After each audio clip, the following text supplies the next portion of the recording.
Selamat pagi, saudara-saudara semua.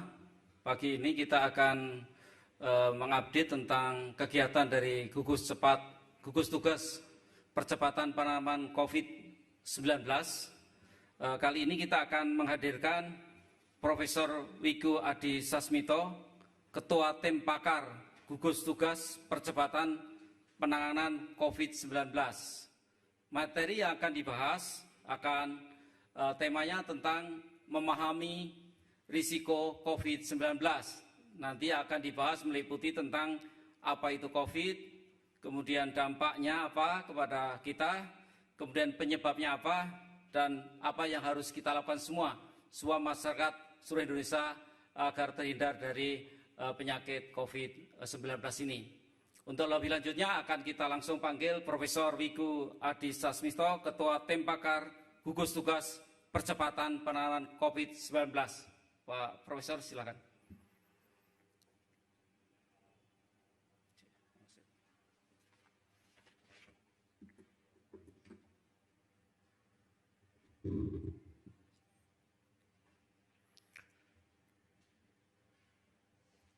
Selamat pagi. Assalamualaikum warahmatullahi wabarakatuh. Salam sejahtera untuk kita semuanya. Salam sehat dan salam tangguh. Saudara-saudara pemirsa sekalian, kami dari tim pakar gugus tugas percepatan penanganan COVID-19 yang berada di BNPB ingin menyampaikan beberapa hal penting kepada masyarakat kaitannya dengan merebaknya kasus COVID-19. Yang pertama untuk kita bisa pahami bersama adalah sebenarnya tentang asal-muasal virus corona. Mungkin sudah beredar di berbagai media bahwa infeksi ini memang berasal dari Wuhan, Cina, dan diduga, semuanya masih menduga bahwa asalnya adalah dari binatang atau hewan. Dan hal ini yang perlu kita cermati lebih jauh nantinya, bahwa bagaimana proses suatu virus yang berada di binatang atau hewan yang akhirnya bisa menular kepada manusia. Yang sekarang dihadapi oleh dunia adalah menularnya virus ini, SARS-CoV-2, demikianlah disebut dengan kesepakatan dunia oleh WHO, yang menyebar antar manusia. Jadi penularannya adalah antar manusia ke manusia. Jadi itulah harus prinsip penting, meskipun asalnya berasal diduga dari binatang atau hewan. Jadi dengan demikian kita perlu memahami tentang pola penularannya. Dan dugaan bahwa ini dari hewan, dunia ilmu pengetahuan tidak hanya di Indonesia tapi di seluruh dunia sedang mencari tahu sebenarnya bagaimana proses virus ini bisa berkembang biak. Mungkin kita juga bisa memahami bahwa dengan adanya jumlah populasi dunia yang meningkat, kebutuhan pangan asal hewan yang meningkat, dan ketersediaan pangan asal hewan yang terbatas, dan juga dengan interaksi sosial masyarakat maju atau modern yang berinteraksi dengan binatang atau hewan lebih tinggi, ini tentunya meningkatkan kontak antara binatang dan hewan kepada manusia. Prinsip sederhana yang kita harus pahami bahwa virus ini adalah akan mencari peluang untuk bisa hidup. Jadi kalau prinsipnya adalah menggunakan prinsip survival of the fittest gitu, siapa yang bisa fit dengan lingkungan, maka dia akan survive, akan hidup. Maka dari itu kita harus berusaha untuk bisa menjauhkan kemungkinan virus itu untuk bisa hidup atau menyesuaikan diri. Karena interaksi dengan hewan dan binatang itu semakin tinggi karena kebutuhan pangan asal hewan, maka penanganan untuk pangan asal hewan ini atau berinteraksi dengan binatang atau hewan harus kita mulai modifikasi. Itulah kalau kita ingin mengetahui tentang asal-muasal virus corona yang sebenarnya adalah disebut bahasa istilah ilmiahnya namanya zoonotik atau menular dari hewan kepada manusia.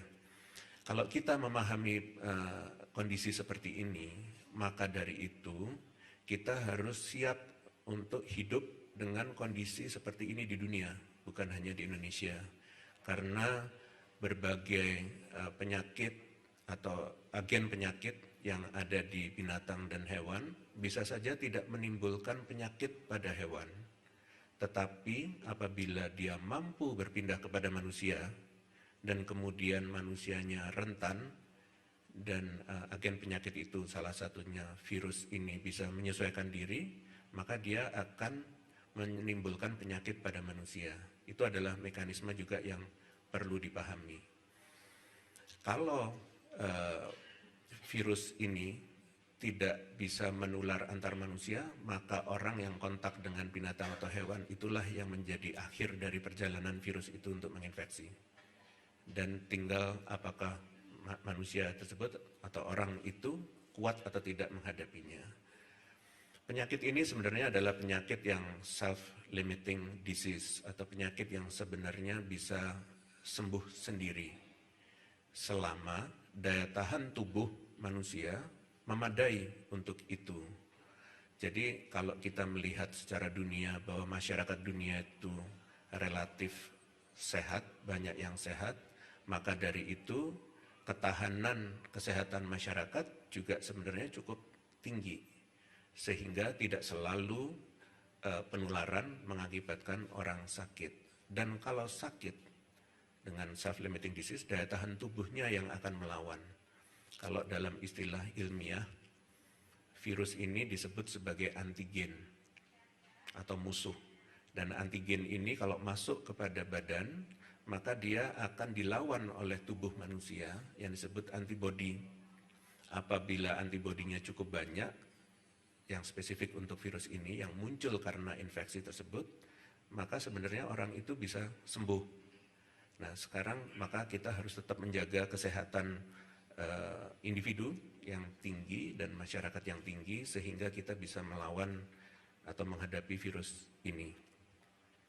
Risikonya untuk orang-orang yang terkena memang khususnya untuk orang-orang yang memiliki daya tahan tubuh rendah atau memiliki riwayat penyakit lainnya yang bisa mengakibatkan perburukan keadaan. Jadi kalau kita pahami bahwa sebenarnya masyarakat secara umum itu sehat dan tidak banyak yang memiliki penyakit-penyakit lainnya, maka sebenarnya masyarakat di dunia, termasuk di Indonesia, itu tidak terlalu berbahaya dan tidak perlu panik. Khusus untuk orang-orang yang memiliki penyakit-penyakit lainnya, itulah yang perlu mendapatkan perhatian dan perlindungan. Jadi itu poin penting yang harus dipahami. Kemudian gejala semua sudah tahu. Berawal yang paling penting itu kan demam. Karena demam itu adalah reaksi tubuh untuk melawannya. Sebelum timbulnya antibodi, dia melawan. Bentuknya demam. Kemudian biasanya tinggi sampai dengan 38 derajat. Kemudian ada batuk kering. Itu penting tanda-tanda batuk kering. Dan sesak nafas. Dan kalau kita sudah mulai memiliki gejala seperti itu, kita harus waspada bahwa itu adalah kemungkinan kita terinfeksi itu. Kondisi tubuh yang lebih baik, dia akan naik kembali sebenarnya. Karena self-limiting disease itu tadi. Kalau kita mampu berperang, begitu kan gampangnya, maka kita juga akan menang berperang itu, dan akhirnya kita bisa sembuh. Belum tentu orang itu sadar bahwa dia terinfeksi virus corona ini. Jadi ini yang harus dipahami. Kalau mereka sudah terinfeksi dan tidak sadar, tapi daya tahan tubuhnya tinggi, mungkin dia akan sembuh. Gitu. Jadi itu yang perlu. Dan kemudian mekanisme penularan. Mekanisme penularan itu yang paling penting adalah biasanya melalui kontak.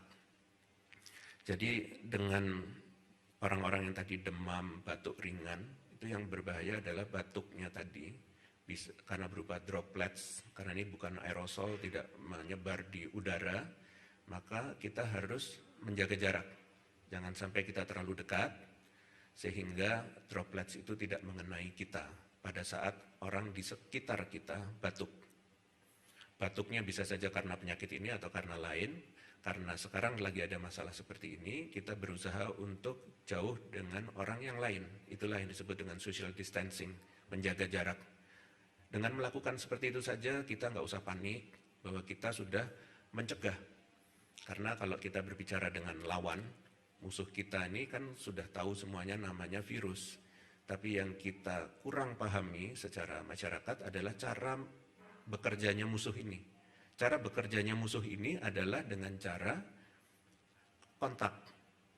Jadi kalau kita putus kontaknya, dia nggak bisa menyebar. Jadi itu yang prinsipnya. Ini penting untuk siapa? Jadi jangan kita semuanya berpikir tentang orang sakit. Mari kita melihat lebih jernih. Penduduk Indonesia itu hampir 270 juta sekarang. Dan kasus positif itu sampai dengan sekarang mungkin ada sekitar 172 orang dan kematiannya ada mungkin 7. Dan kalau kita lihat dari jumlah penduduk Indonesia kan sebenarnya kita bisa katakan penduduk Indonesia itu lebih banyak yang sehat daripada yang sakit karena corona. Jadi jangan kita terlalu panik dengan kondisi seperti ini.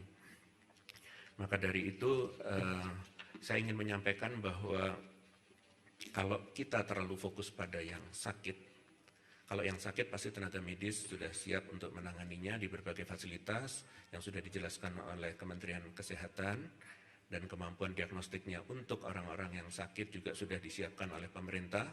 Tetapi yang kita penting, saya ingin menghimbau para pemirsa, masyarakat sekalian, mari kita fokus juga kepada orang-orang yang sehat. Kita pastikan bahwa orang-orang yang sehat tidak jadi jatuh sakit.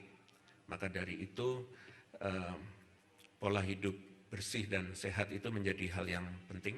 Yang pertama adalah cuci tangan. Seringlah cuci tangan.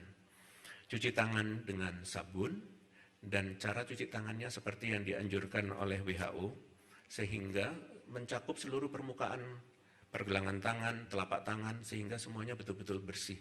Dan kita harus sering mempraktekkan itu, yang sebelumnya kita tidak biasa melakukan itu, kita harus melakukan seperti itu. Untuk menghindari orang sehat dan kita sendiri yang sehat tidak menulari orang lain. Kemudian kalau ada hand sanitizer, pastikan hand sanitizer-nya mengandung alkohol sehingga dapat membunuh virus tersebut. Untuk yang batuk pilek, hindari untuk berada di tempat umum dan gunakan masker. Untuk anggota masyarakat umum yang memang memiliki pekerjaan, aktivitas sosial di tempat yang ramai, hindari, kalau bisa dihindari, dan gunakan masker kalau sadar bahwa kemungkinan punya kontak dengan orang yang terinfeksi. Jadi pencegahan itu lebih baik, bisa saja menggunakan masker, tidak harus yang sekarang ada komersial dengan sapu tangan dan bentuk-bentuk yang lain, kain dan seterusnya juga bisa, sehingga semua orang bisa betul-betul terhindar. Kemudian terapkan etika batuk. Etika batuk itu reaksi umum publik adalah menggunakan telapak tangan yang ditutup. Dan ini adalah praktek batuk yang kurang tepat. Jadi saudara-saudara sekalian, kalau batuk, mungkin sekarang sudah mulai harus berlatih dengan cara batuk yang berbeda, yaitu menggunakan lengan dengan seperti ini. Sehingga tidak menyebar. Kemudian saya ingin menyampaikan bahwa yang paling penting menjaga kebugaran, yaitu pertama adalah konsumsi makanan gizi yang seimbang, supaya kita tetap sehat. Yang kedua, istirahat yang cukup. Jangan terlalu banyak memperhatikan berita terus tentang COVID sehingga kita kurang tidur. Jadi pastikan istirahatnya cukup dan lakukan aktivitas fisik dan olahraga.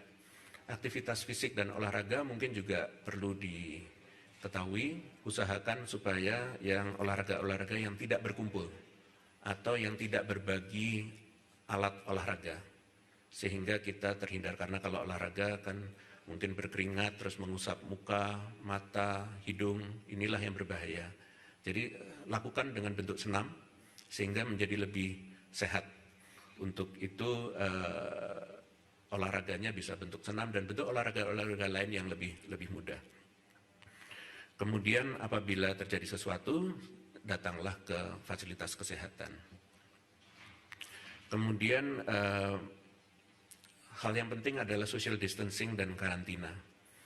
Mungkin di masyarakat sudah beredar berita selalu lockdown, beritanya terkait dengan lockdown. Mungkin kita perlu mengetahui lebih jauh mengapa kok orang berpikir tentang lockdown, karena di negara lain istilahnya lockdown.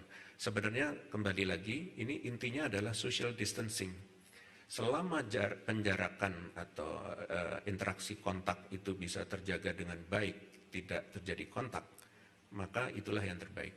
Karena lockdown ini sebenarnya kan sebelum sampai ke istilah, kalau kita bicara lockdown, itu kan sebenarnya sudah karantina wilayah. Nah, wilayah, kalau kita bicara wilayah Indonesia ini kan besar sekali ya. Jadi kalau lockdown nasional kan nanti nggak ada aktivitas ekonomi. Jadi ini hal yang perlu diperhatikan. Itu karantina wilayah tentunya sesuai dengan di mana ada masalah, kasusnya berkembang, dan tentunya pemerintah akan menyampaikan daerah-daerah mana yang sudah ada kasusnya dan berkembang. Jadi kalau mau karantina kan sebenarnya kalau kita bicara karantinanya kan bisa bertahap. Mulai dari karantina rumah, jadi kita di rumah tidak pergi. Untuk rumah yang padat, nah mungkin nanti cari solusi yang lain. Jadi karantina rumah, baru karantina wilayah, dan mungkin terakhir baru karantina rumah sakit. Jadi kita mohon, karena masyarakat Indonesia lebih banyak yang sehat, perhatian kita jangan hanya ke masalah yang sakit saja, yang sakit ini juga diperhatikan oleh pemerintah dengan baik. Jadi kami melihat yang disebut dengan belajar di rumah dan seterusnya itu adalah dalam rangka untuk menghindari kontak yang lebih tinggi, dan tidak berarti aktivitas sekolahnya berhenti. Jadi aktivitas belajar tetap ada, tetapi tidak di dalam fasilitas fisik di kampus, di sekolah yang berdekatan. Begitu juga untuk saudara-saudara sekalian yang beragama Islam, Muslim, mungkin tata cara sholatnya juga sudah perlu dimodifikasi pada saat ini, karena kita perlu betul-betul memastikan tempat kita sholat bersih, selalu sering dibersihkan, di masjid, di tempat kita sholat di rumah dibersihkan. Di gereja juga begitu, pastikan bahwa kita tidak memiliki kontak dengan orang lain di situ, dan tempat-tempat yang umum, apakah itu di lift atau di pegangan bus, transportasi dan lain-lain, kalau memang tidak bisa dihindari, seringlah cuci tangan sehingga itu menghindari penularan. Jadi pertama, sebelum sampai ke karantina rumah, karantina diri. Yang penting tuh kalau kita sudah merasa ada sesuatu, kita harus mengkarantina diri. Dan hindari stigmatisasi di masyarakat, yang sekarang terjadi di masyarakat, semua menyampaikan tentang nama siapa yang terkena, terinfeksi, apalagi itu kalau pejabat publik, dan pandangannya seperti ada stigma. Penyakit ini penyakit yang disebabkan oleh virus dan tidak ada hubungannya dengan perilaku yang negatif. Jadi saudara-saudara kita sekalian yang terkena itu justru yang harus dibantu. Dan yang terkena juga harus tahu diri bahwa mereka bukan korban dari kegiatan yang negatif. Bisa saja mereka terkena, tapi mereka harus siap kalau mereka memiliki aktivitas yang harus berinteraksi. Dan anggota masyarakat secara keseluruhan harus tetap tenang dan waspada. Jadi tenang tidak berarti tidak memperhatikan, jadi tenang, nggak usah panik. Dan kita harus tetap waspada, karena kita berhadapan dengan, kalau boleh saya sampaikan, musuhnya sudah teridentifikasi, tapi yang belum kita pahami secara bersama adalah cara kerja musuhnya. Maka dari itu, cara kerjanya yang sudah kita ketahui adalah dengan kontak itu tadi. Jadi dengan beri jarak kontak, dihilangkan kontak sama sekali, maka virusnya tidak bisa berkembang, penularannya akan turun, kasusnya akan turun. Jadi yang penting itu pastikan orang sehat tetap sehat. Terakhir saya ingin menyampaikan tentang hal penting yang kaitannya dengan pencegahan. Jadi yang pertama adalah, ini ada 5 hal penting yang perlu kita perhatikan dan kami akan ulang-ulang terus kepada masyarakat. Yang pertama adalah jaga jarak. Jaga jarak dengan orang lain, dilarang jabat tangan, kemudian cuci tangan, kemudian hindari kerumunan, kemudian yang terakhir adalah pakai masker di tempat ramai. Jadi saya ulangi lagi, yang pertama adalah jaga jarak, yang kedua adalah dilarang jabat tangan, yang ketiga adalah cuci tangan, yang keempat hindari kerumunan, yang kelima adalah pakai masker di tempat ramai. Jadi dengan melakukan hal seperti ini, maka kita sebenarnya sudah melawan musuh kita dengan baik. Dan saudara-saudara sekalian, mungkin pemerintah sampai sekarang tetap mendorong aktivitas terjaga, aktivitas ekonomi, tetapi dengan modifikasi. Karena ini adalah hal yang penting, karena kita dalam kehidupan sehari-hari kita tetap harus menjaga aktivitas sosial ekonomi, tetapi kita dalam kondisi menghadapi seperti ini kita perlu modifikasi cara kita bekerja supaya ekonomi kita tetap bisa berjalan dengan baik. Demikian kurang lebih yang dapat kami sampaikan, dan kami dari tim pakar gugus tugas memiliki pakar-pakar yang terkumpul, baik dari pakar medis dan pakar kesehatan masyarakat, yang tentunya kesehatan masyarakat ini menyangkut berbagai hal yang kita harus lindungi masyarakat secara umum, dan aspek sosial juga selalu kita perhatikan. Dan kami selalu membantu pimpinan agar semua keputusan yang diambil semuanya terukur, berbasis bukti yang kuat, sehingga masalah COVID ini bisa kita hadapi dengan baik dan kasusnya bisa menurun dengan baik. Demikian penyampaian dari saya sebagai tim pakar di gugus tugas. Terima kasih. Ini ada beberapa pertanyaan, Prof, terkait dengan COVID ini. Pertanyaan pertama, apa tahapan action BNPB dalam 3 bulan ke depan melihat peningkatan jumlah suspek bertambah cepat? Itu pertanyaan pertama. Yang kedua, bagaimana seharusnya menerjemahkan social distance? Apa yang bisa dilakukan agar masyarakat bisa memahami dan mengimplementasikan hal itu dengan baik dan benar? Oke, baik. Saya jawab dulu yang pertama. Apa yang akan dilakukan oleh gugus tugas dalam 3 bulan ke depan?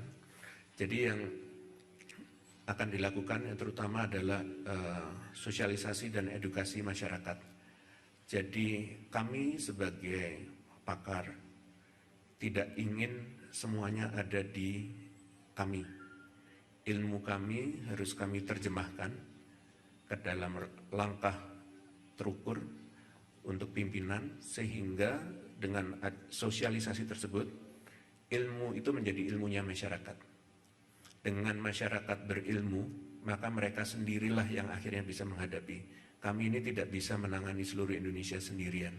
Ini adalah, kalau boleh kita katakan, ini adalah kita perang bersama. Untuk perang bersama, kenali lawan. Kalau kita kenali lawan dan cara kerjanya, harapannya pasti kita bisa melakukan. Jadi selama 3 bulan yang kita lakukan, terutama, tidak hanya satu-satunya, adalah kita edukasi masyarakat. Dengan edukasi masyarakat, harapannya kasusnya bisa menurun cukup drastis karena penularannya terkendali. Jadi itu untuk yang sakit, pemerintah berusaha keras untuk memastikan bahwa penanganannya di fasilitas kesehatan dengan cara diagnostik yang tepat itu bisa segera, responsif, dan akhirnya bisa menurunkan jumlah kasusnya. Sedangkan social distancing, seperti tadi sudah saya jelaskan, pemahaman social distancing itu mungkin tidak harus dikaitkan dengan lockdown. Social distancing itu betul-betul membuat jarak sosial. Dan itu tadi sudah disampaikan 5 langkah yang perlu dilakukan, itulah yang harus kita lakukan dengan baik. Itu yang dimaksud dengan social distancing. Baik, pertanyaan berikutnya nih Prof. Kait dengan melakukan pemeriksaan swab, apakah juga akan memperluas kriteria pemeriksaan tidak hanya pada orang yang bergejala saja, yang penting ada kontak erat atau datang dari negara terinfeksi?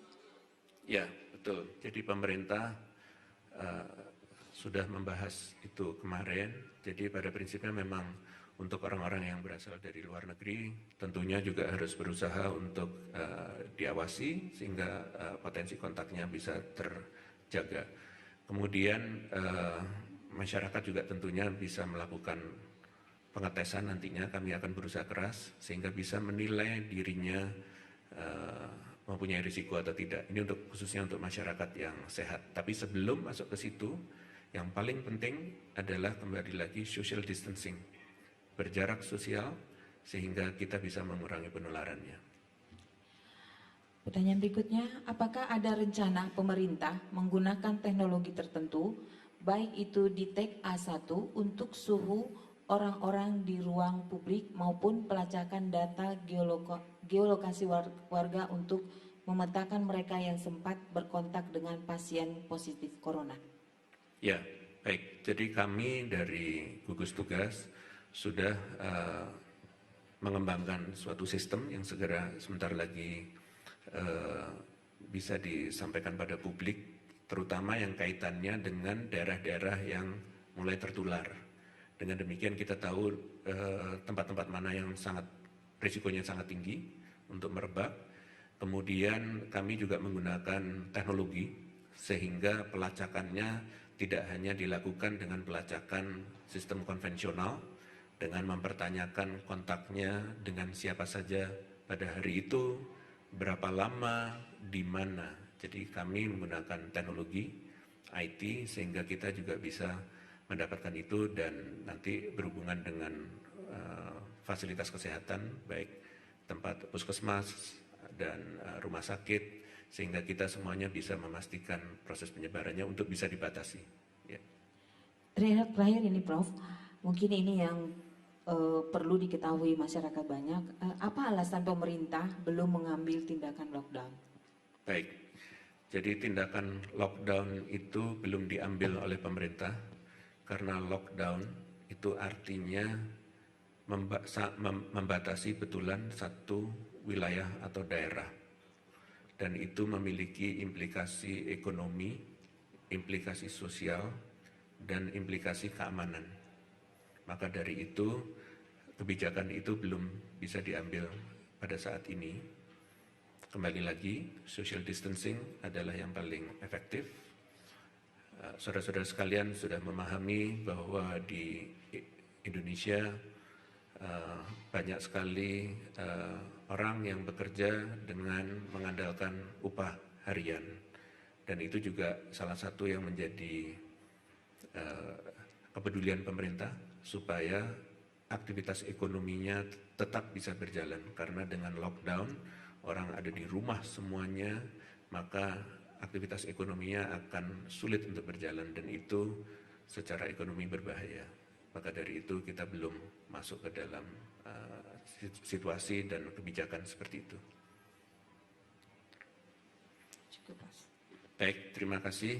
Dengan demikian kami akhiri acara ini. Terima kasih. Selamat pagi. Wassalamualaikum warahmatullahi wabarakatuh. Salam tangguh.